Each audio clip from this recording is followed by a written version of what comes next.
presenza. En primeiro lugar, temos que agradecer ao Bloque Nacionalista Galego, a través da súa diputada Olaya, que foron outra vez receptivos ás propostas que desde a CIGA Ensino fixemos en relación a este tema. Se ela lembraba que neste momento, se o profesorado de todo o Estado español disfruta da xubilación anticipada, pois é polo mérito no seu día xa dunha iniciativa con unha proposición de lei defendida nas Cortes Españolas que fixo posible ampliar o plazo que tamén remataba no período de aplicación da LOE naquele momento. Bueno, decir que estamos ante un tema que, sin lugar a dúbidas, hoxe é o tema que máis preocupa a todo o profesorado galego, pero mesmamente non só o profesorado que xa está entrado en certa idade e que ve como posibilidades poder xubilar anticipadamente, senón tamén aquel profesorado que ten como futuro inmediato poder dar clase, non? Xa que a mí se nos escapa de que se houve unhas ofertas de emprego bastante importantes nos últimos cursos, foi debido fundamentalmente á xubilación anticipada. Xubilación anticipada, que xa como dicía Olaya, non se trata de reivindicar un novo dereito, senón que é un dereito que está non consolidado, pero que sí vimos disfrutando o profesorado desde o ano 1992. O que nos pretendemos neste momento é consolidar ese dereito como un dereito indefinido, porque, sin lugar a dúbidas, hai diferentes razóns que avalan ese dereito. Primeiro, estamos ante o profesorado, pois, sin lugar a dúbidas, é un traballo que ten un grande coste, un desgaste psicolóxico, pero, fundamentalmente, tamén é a maneira de recoñecermos o traballo que fai o profesorado, recoñecer socialmente a función docente, pero fundamentalmente, como dicía antes, é a maneira de crear emprego, é a maneira de que novo profesorado se incorpora ao sistema. Seguramente, en algúns casos, máis motivado, na medida que está menos, de aspas, queimado. E tamén, ao mesmo tempo, o profesorado que está máis adecuado, máis adaptado ás novas tecnoloxías. Dito iso todo, hai que pensar que, cando nos falamos de xubilación anticipada, estamos a falar de que o profesorado ten que ser unha serie de requisitos que hai moito que non nos cumpre, e que habendo outro que os cumpre, non se acolle a xubilación anticipada.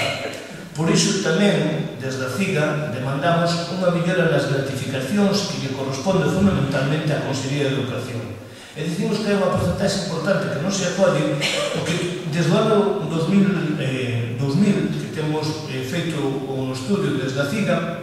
o ano que máis se acolleron a xubilación anticipada dentro daquele profesorado que reúne os requisitos foi o curso pasado o 33%. Ningún curso superara o 28% nos cursos anteriores. Iso amosa, evidentemente, que non estamos ni moito menos ante un privilexio, senón estamos ante unha cuestión de que aquel profesor, profesora que teña 60 anos e que se non ten 35 anos de servicio, seguramente non se acolle a xubilación anticipada porque vai a perder unha parte moi importante do seu salario, e, por tanto, casi todo o profesorado, sin excepcións, podemos decir que se acolle a xubilación anticipada que ten ou vai ter antes de cumprir 65 anos, 35 anos de servicio e 60 anos de edad. Como vos dades conta, creo que calquer traballador traballador, neste caso profesora que leva exercido durante ese tempo e con esa edade, creemos que é un dereito que lógicamente lle debe corresponder. Pero hai que dicir outra cuestión. O profesorado que se acolle a xubilación anticipada perde do seu salario unha parte importantísima, porque estamos a falar de profesorado que ten, pois, como mínimo 10 trienios, estamos a falar de profesorado que ten todos os sexenios, que ten 5 sexenios. E iso supón, pois, desde bruto estamos a falar, como mínimo seguramente 800 euros que vai a deixar de percibir cando se xubile, porque a xubilación, evidentemente, para o profesorado non son moito menos o 100% das retribucións que percibe. Por lo tanto, tamén a propia administracións educativas están, entre aspas, aforrando se optan por consolidar este dereito que xa decía que vimos disfrutando desde o ano 1992. tanto, creo que, do noso punto de vista, temos moitas razóns para decir que se debe consolidar este dereito, e porque a Administración Central ten un mandato, segundo a lei, de negociar coas comunidades autónomas e despois, evidentemente, cos exentes, coas organizacións sindicais, o futuro desta xubilación. Ten un mandato no cal que di que ten que negociar tanto a temporalidade como os seus requisitos, as súas condicións. É obvio que nese contexto, o lógico é normal é que nos teamos cada 6 ou 7 anos falando ao mesmo tempo, tendo a profesorado en vilo de alguma maneira se se vai ou non se vai ampliar este dereito, e que, polo tanto, nós que demandamos é que dunha vez se consolide este dereito. Como decía antes, hoxe a reivindicación,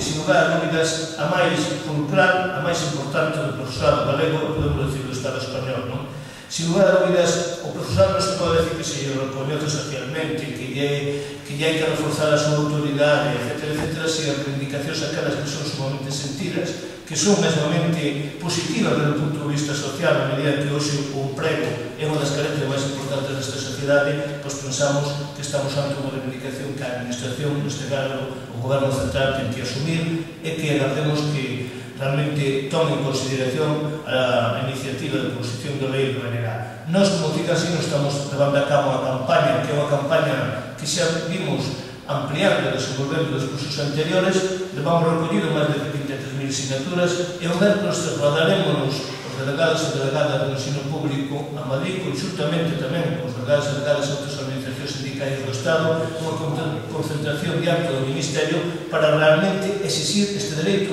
e que mellor que no contexto que estamos non pode haber para nós un pacto pola educación, como sabedes que a proposta do Ministerio, se nas cuestións do reconhecemento da función docente non aparece este dereito como un dereito pois xa consolidado definitivamente. Eu nada máis, en todo caso, se queredes alguma cuestión de preguntas sobre calquer aspecto, pois estamos ao vosso dispor.